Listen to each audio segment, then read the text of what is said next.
Camino de Santiago. The journey is the destination. In this video, I will speak to you about the following contents. Pilgrimage. What's that actually? Important pilgrimage routes throughout history. Life journeys and the Bible. The history of the Camino since the beginning. How was pilgrimage then and how is it now? And finally, what are the teachings of the Camino? My colleagues often say, well, you're doing a hike again. And then I say, well, actually, I'm doing a pilgrimage. And then they ask me, what's the difference? I would say that hiking is enjoying nature, whereas a pilgrimage is hiking with a theme, with a topic, with an issue. For example, what is the meaning of my life? Or how do I deal with a major loss, a serious illness, etc., etc. Everyone goes their own way. Every pilgrim is different. On foot, by bike, by donkey or horse. Even if you're blind or in a wheelchair. But the Camino gives you what you need and not what you're looking for. There have been three main pilgrimage routes in Western Christianity up to now, with different meanings. The first one is Jerusalem, the search for God. The second one is Rome, the search for faith. And the third one is Santiago de Compostela, which is understood as the search for the way. Already in the Bible, you find highly interesting life journeys. For example, Abraham. He is told by God, go into the land I will show you, and leaves his settled state and goes out into the unknown. Then Jacob or Israel. He is born as a twin brother, the younger one as a heel holder, and develops into some person who even struggles and fights with God, which is the real meaning of the word Israel. Moses. He is the one who leads the people of Israel out of slavery in Egypt and gives them the Torah and the mitzvot which have been traded to him by God. David. He is born as a shepherd and develops into the king of Israel and has to struggle a lot during his life.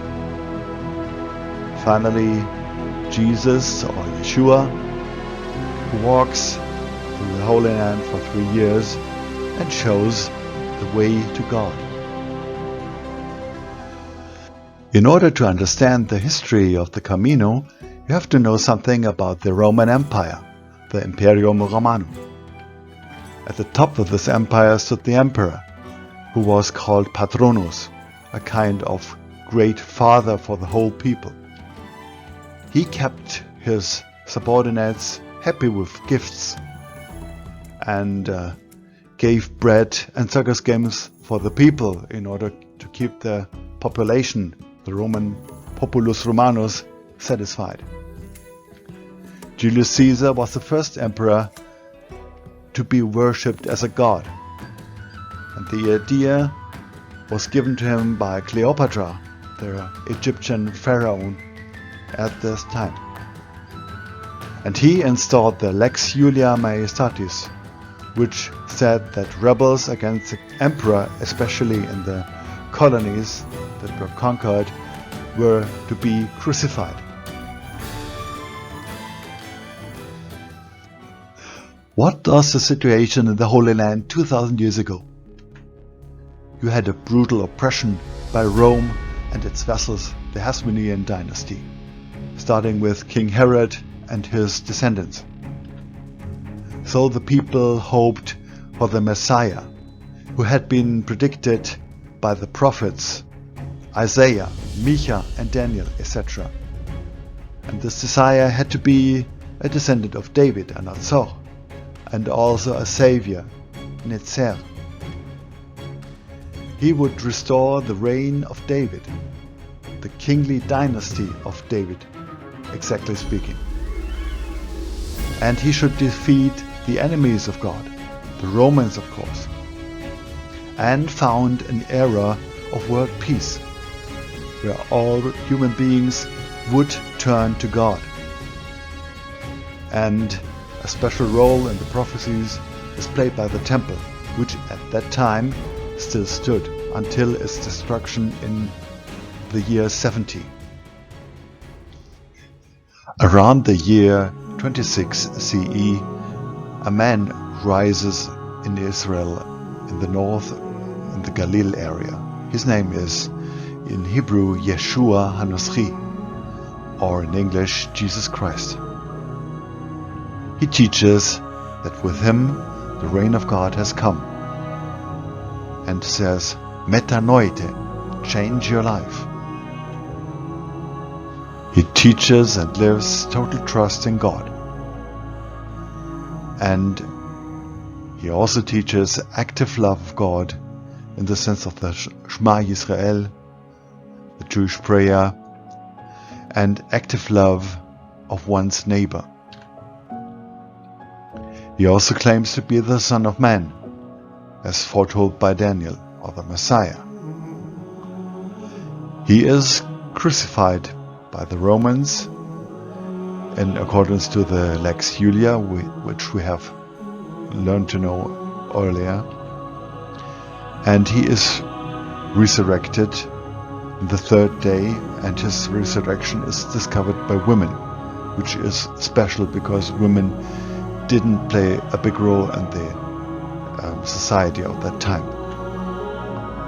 If you want to know more about the crucifixion and the resurrection, I suggest you read the book The Case for Christ by Lee Strobel.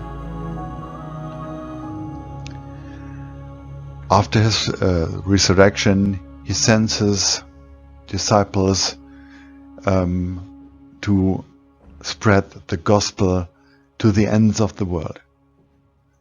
And the end of the earth in Latin is finis terrae. Let us now have a look at James the Elder, the main person of the Camino de Santiago.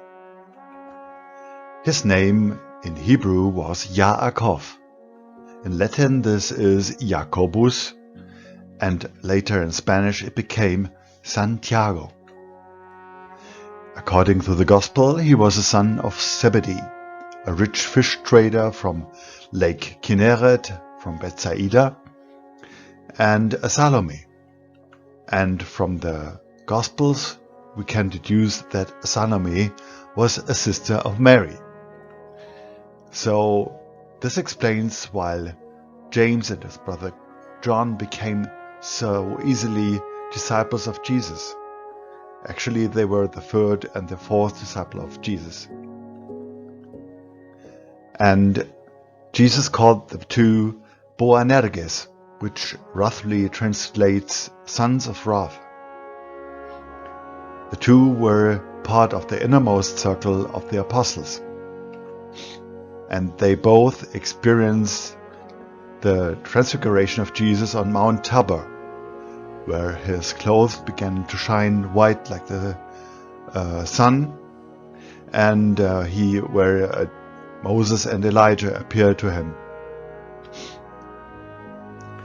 The expectance of Jesus to become the king of Israel and follow the Davidic royal line is an explanation why James asked Jesus to be allowed to sit at his right hand before they go up to Jerusalem, before the crucifixion.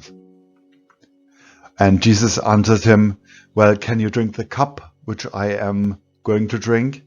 And James says, yes. And Jesus tells him, well, you're going to drink the cup which I drink, which is his martyrdom, but who sits at my right side is determined by the Father and not by me. And James is the first martyr among the apostles. He's decapitated in 44 AD by Herodes Agrippa in Jerusalem. So how did St. James actually come to Spain? According to a German researcher called Hans-Jürgen Ahrens, this might have happened like this. After his decapitation on March 25th of the year 44, the body is thrown into the desert because he's a criminal and burial is forbidden. The disciples Teodoro and Athanasio collect the body and take the torso to Joppe, nowadays Jaffa or Tel Aviv, to Christian friends. The head eventually goes to the Armenian Cathedral of St. James in Jerusalem, where it is said to be kept until today. From Joppe, the body presumably travels to Iria Flavia, the nowadays city of Padron, in a marble sarcophagus. In order to be preserved, it had been presumably embalmed in Joppe. According to legend, he travels on a ship without a crew. And this can be explained that because this was illegal and kind of smuggled, the captain and crew wished to remain anonymous. And there actually were some trade routes with Spain at that time. Marble was exported from the Holy Land to Spain, and from Spain, ore like gold, tin, etc. was exported to the Holy Land. Here are some facts which we know around the burial of St. James. First is that there were actually female ascetic leaders with high power in the regions with ore deposits, like in Galicia and northern Spain, which supports the theory of Queen Lupa, who gave the grave to the disciples. There was actually a Roman settlement in Santiago with a large cemetery with Roman-style tombs.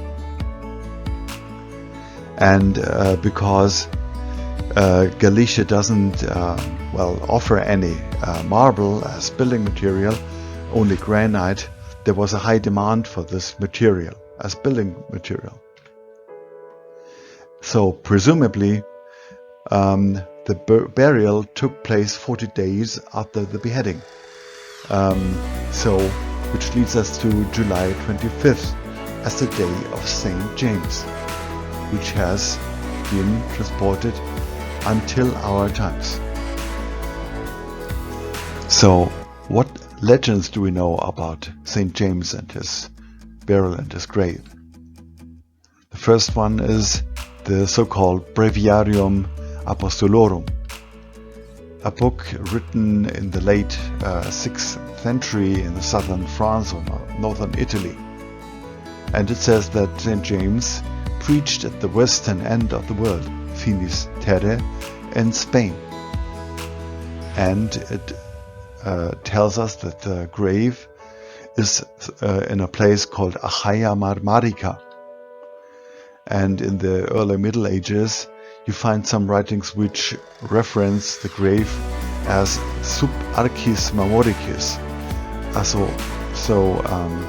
under a marble arch. In the 12th century, the so-called Codex Calixtinus is written, and it comprises several stories around the way of St. James, the Camino de Santiago. The first is that the story that the disciples Athanasio and Teodoro bring James' body to Spain, where Queen Lupa fights them at first, but converts to Christianity, and finally donates the tomb. And later in 813, the hermit Pelagius, in Spanish Pelayo, discovers the tomb when he sees a rain of stars in 3 consecutive nights, and which leads him to a hill where he finds the grave. And the place where this happens is called the Field of Stars, in Latin Campus Stellae, and this is supposed to be the origin of the name Compostela. And Santiago comes from Latin Sanctus Jacobus, which means Saint James. And the hermit calls the bishop of Area Flavia, which is called Teodomiro, and he identifies the tomb of Saint James, perhaps deducting the marble arch which is found there, and connecting it with the legend of Saint James.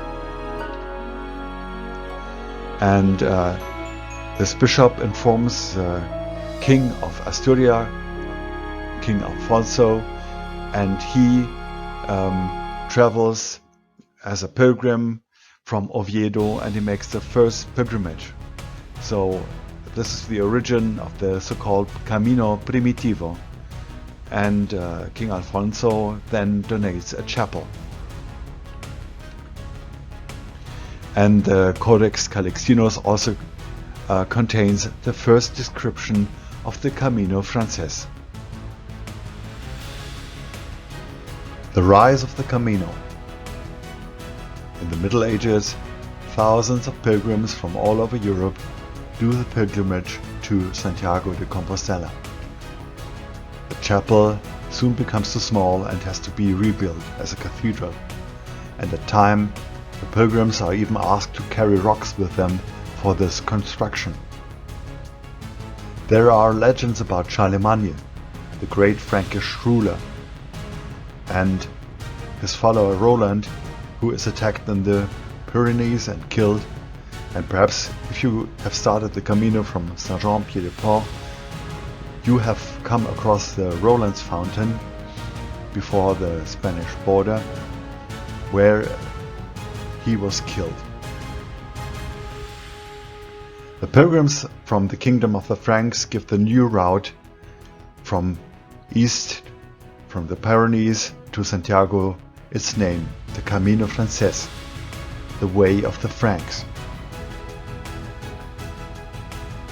In 844, Saint James, according to legend, appears and leads a Spanish Christian army against the Moors.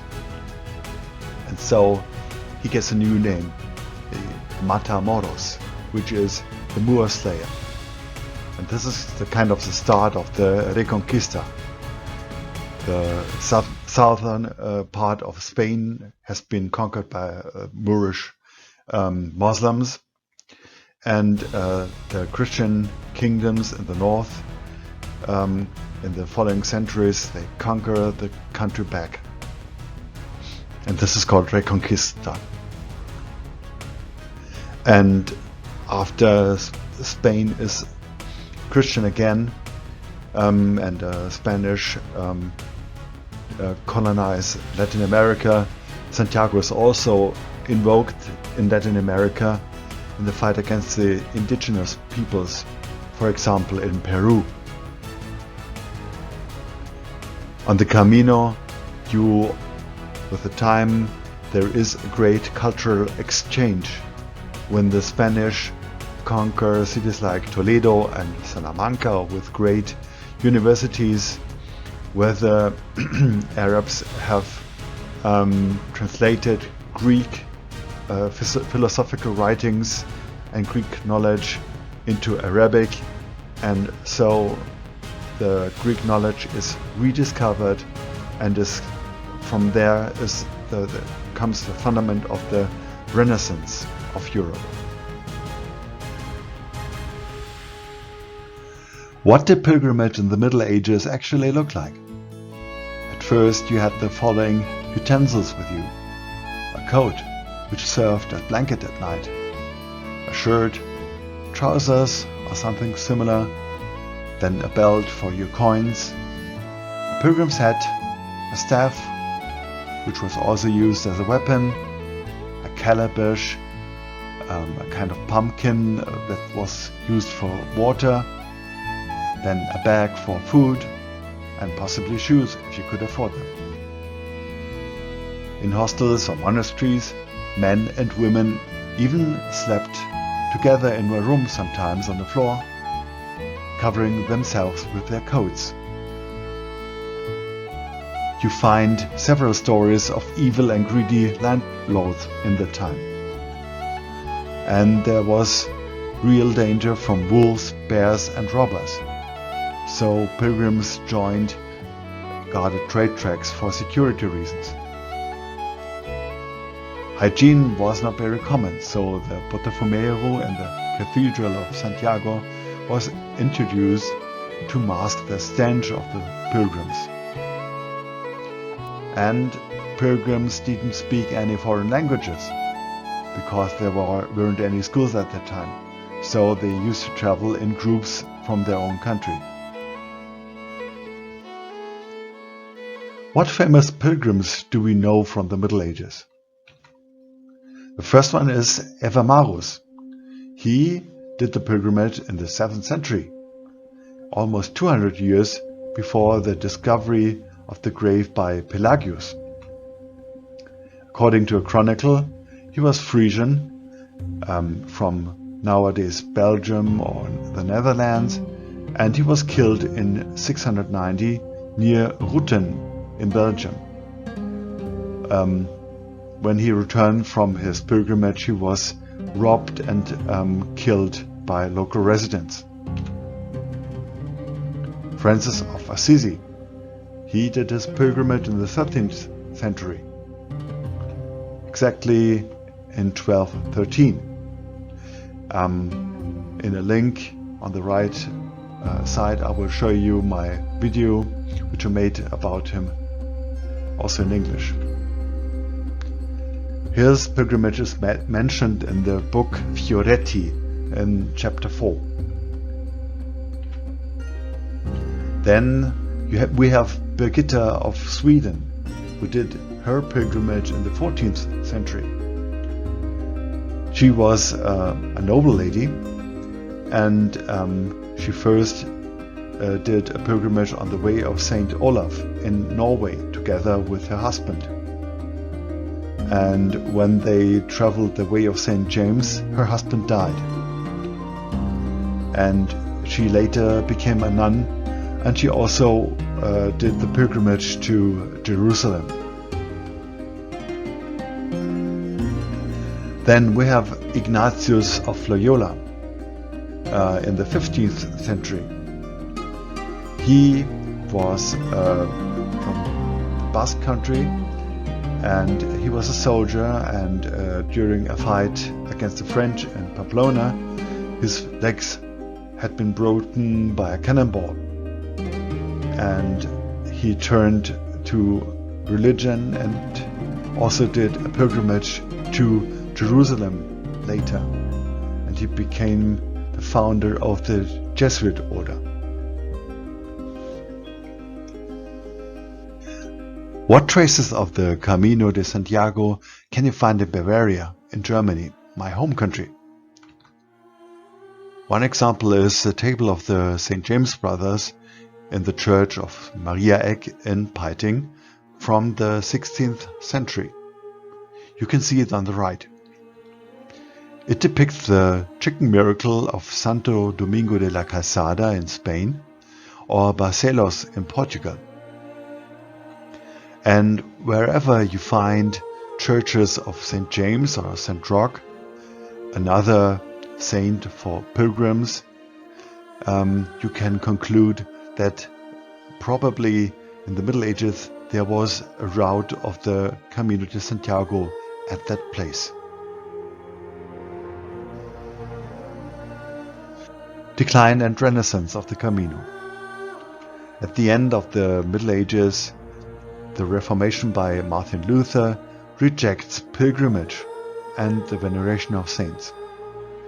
This, in consequence, leads to conflicts like the 30 Years' War in Germany, where European powers like France, Sweden, and the German countries fight each other in the name of the faith. And thus it becomes very dangerous for Catholic pilgrims to cross Protestant areas of Europe. And this and other reasons leads to a steep decline in the numbers of pilgrims, and in the 20th centuries there are hardly any pilgrims who arrive in Santiago de Compostela. Until in the end of the 1970s, a man called Elias Valina decides to paint yellow arrows on the route of the Spanish Camino Frances in order to revive the Camino. In 1982, the Polish Pope John Paul II visits Santiago and institutes the Way of St. James as a spiritual foundation for Europe. Celebrities like Shirley MacLaine, Paulo Coelho, and the German Happe Kerkeling do the Camino and write books about their travels, and even films are made, like I'm Off Them by Happe Kerkeling, which incites many German pilgrims to do the Camino. In 1987, the European Council calls for promoting the Way of St. James, which leads to a revival of the old routes through the rest of Europe. For example, 2003, the Munich Way of St. James from Munich to Lake Constance in Germany and Bavaria. The German Pope Benedict XVI even bears a scallop shell in the papal coat of arms, as you can see on the top image. In 2023, already 434,000 pilgrims do the Camino de Santiago in Spain, 53% of them women. And nowadays even followers of Luther do a pilgrimage on the Camino. What were the motivations for pilgrims in the Middle Ages? The first and main motivation was the forgiveness of sins. As a Christian, you were taught at church that you are full of sins and that you had to go to hell if you didn't do anything about it. And the first sign of this redemption was a scallop shell, the pilgrim shell, which you got in Santiago or the Atlantic coast. And this was the first, so to speak, Compostela we know from today. And only later this was replaced by a paper document. And the scallop shell became a general sign of pilgrims. In the Middle Ages there was also the phenomenon of proxy pilgrims for busy people like nobility who couldn't afford to spend time doing the Camino, and they could name some proxy persons who did the pilgrimage for them and achieve this forgiveness of sins. Pilgrimage also was used as punishment for criminals. Judges sent criminals on the Camino in order to get rid of them, and actually these pilgrims formed gangs and robbed other pilgrims or other people, and this led to a partly bad reputation of pilgrims. So what is the motivation for pilgrims nowadays? The first reason I would say is the Camino spirit, the pilgrim family, where people from all over the world come together and you find openness, and everyone helps everyone. Then of course there are also spiritual reasons. Then culture, I think, plays an important role. For example, this Iberian, this is Spanish or Portuguese hospitality. And also nature is important. The Pyrenees, the Meseta or Galicia. And also this meditative routine, this walk, eat, sleep, repeat. And it's also a time out for couples sometimes. And you should know what it means if your partner asks you, could you please do the Camino? Let me tell you some interesting facts about the Camino today. The first, you need a pilgrim's passport in order to stay in albergues. One sample you can see below. Then, if you have come to Santiago, you will get a certificate which is called Compostela. You can see one sample on the left. And if you're a spiritual person, this is the forgiveness of the sins, like in the Middle Ages. And if you are not spiritual, then you will get another document. In order to get it, you have to walk at least 100 kilometers or 62 miles on foot, and 200 kilometers or 125 miles if you go by bike or by horse. Be sure to carry a rock with you for the Cruz de Ferro, which is shortly before you descend into Galicia, iron cross on a wooden pole. And the rock stands for some burden that you carry with you and that you drop at this place. Then you should know that a pilgrim's menu usually also contains a bottle of red wine, at least in Spain.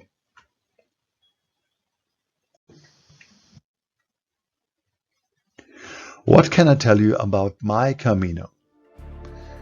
Like many Germans, I was inspired by the film and the book I'm Often by Happe Kerkeling, which I saw in 2016.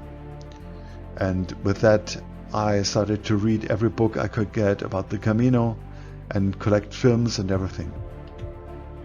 And 1 year later, a colleague of mine walked the Camino Frances in Spain and came back enthusiastic and said to me, you have to do it as well. And well, according to my job and family, I couldn't do the Camino Frances at once, but I started to collect information, for example with from the Munich Pilgrims Get Together, where I met experienced pilgrims and learned so much that I could start my first Camino in Franconia in 2019, which is in northern Bavaria in southern Germany. And from 2020 to June of this year, I've walked the Munich Way of St. James on the basis of stages of 1, 2 or 3, 4 days. And the next step would be Switzerland or Portugal, the Camino Português, and the final goal, of course, is the Camino Frances for me. I do administrate a Facebook group about the Munich Way of St. James to Lake Constance. It's called Münchner Jakobsweg, and I have also a YouTube channel where I share my videos, my experience with other pilgrims, and I'm also on Instagram. Let me share some little miracles that I experienced on the Camino with you. The first thing that I experienced is that orders to the universe are fulfilled. For example, if I ask for a bench to sit on, etc. Of course, there are also some unpleasant surprises. But I think that self-purification becomes possible on the Camino because you're absolutely detached from everyday's life. You are absolutely free to do everything you want and live your life as you like it. And one special experience was when I was dealing to overcome anger and came into a church where a little nun made me a present of a self-embroidered cross made of gold threads, which you see on the right, which she said would help me overcome anger, which is actually absolutely astonishing. And the second kind of miracle I experienced was when I decided to dedicate a day to God, that I came into a little church and they made a church service with a pilgrim song, and this was also so really astonishing and amazing, and this is a very precious experience for me. So, what are the teachings of the Camino? I think the main thing is you can learn trust in God. Like Jesus said, behold the birds of the air, they do not sow, they do not reap, but your Father in heaven still feeds them. And this is also expressed in Psalm 23, the Lord is my shepherd, which is very fitting for the situation of us pilgrims. Well, wherever we go, whatever hardship we have to stand through, the Lord is always on our side.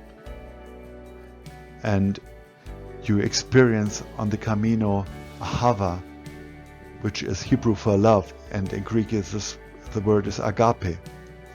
And this is active love for God and my fellow pilgrims, my fellow human beings. It is possible, and you can experience that on the Camino. And the final lesson we learned on that is that through what we do is that we can create a better world. And so let me greet you with the old pilgrim greeting, Ultreia et Susea. Deus adiuvanos.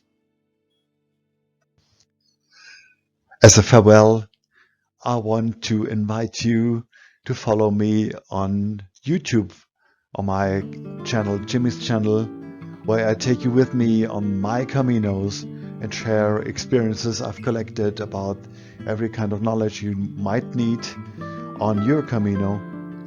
And you can also visit me and see me on Facebook in the Facebook group Münchner Jakobsweg, which is the Munich with St. James. And we share also information about that Camino there, and it's a very nice community there. And you can also follow me on Instagram. Okay, so bye bye.